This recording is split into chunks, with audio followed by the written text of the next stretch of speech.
Good morning, students.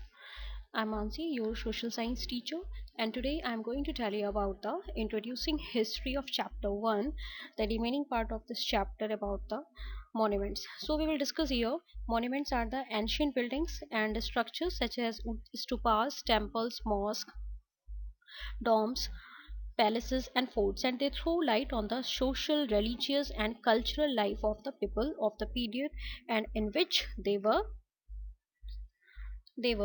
built, rebuilt, or altered. So they also give an insight into the architectural styles and that evolved and during their period of construction. For example, if I'm talking about the Sachi Stupa in Madhya Pradesh is an important Buddhist monument, and the stupa's design and material tells us that it was originally built of bricks and during Ashoka's time, and it was expanded and rebuilt with stones and during the Sangha period. And an inscription on the southern gate of the stupas and informs us that gate was added by the king Satkarni of the Satvahana dynasty. So that's why the northern gate and the panels also depicts the stories from the Jatakas also. Okay, so this is about the monuments. Next is artifacts.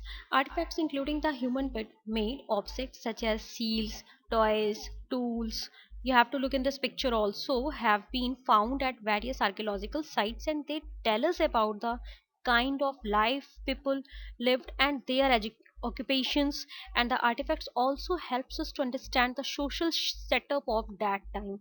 Okay, so this is about the artifacts. And if I'm talking about the actual definition is the histology means and any non-natural feature or structure accidentally and introduced into something and being observed or studied. And according to the Bernstein artifacts, the refers to an artificial structure of the tissues and alteration on a prepared microscopic slide and caused by some extraneous factors.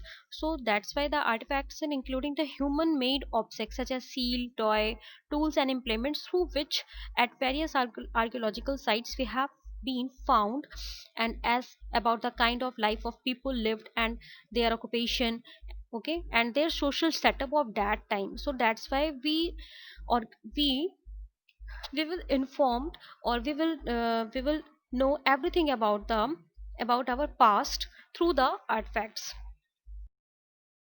Next, in talking about the inscriptions, that are the writing or the text carved on solid objects such as pillar, walls, temples, forts, caves, palaces, and stone or copper tablets. But actual the inscriptions are the written records of engraved on stones, pillars, clay, or copper tablet. Okay, so that is the written record engraved on stone pillars, clay, or copper tablets, and caves, and also walls of the temples and monuments, and they are reliable and sources of information about the history of any period, and they provide us names of the kings and their administration.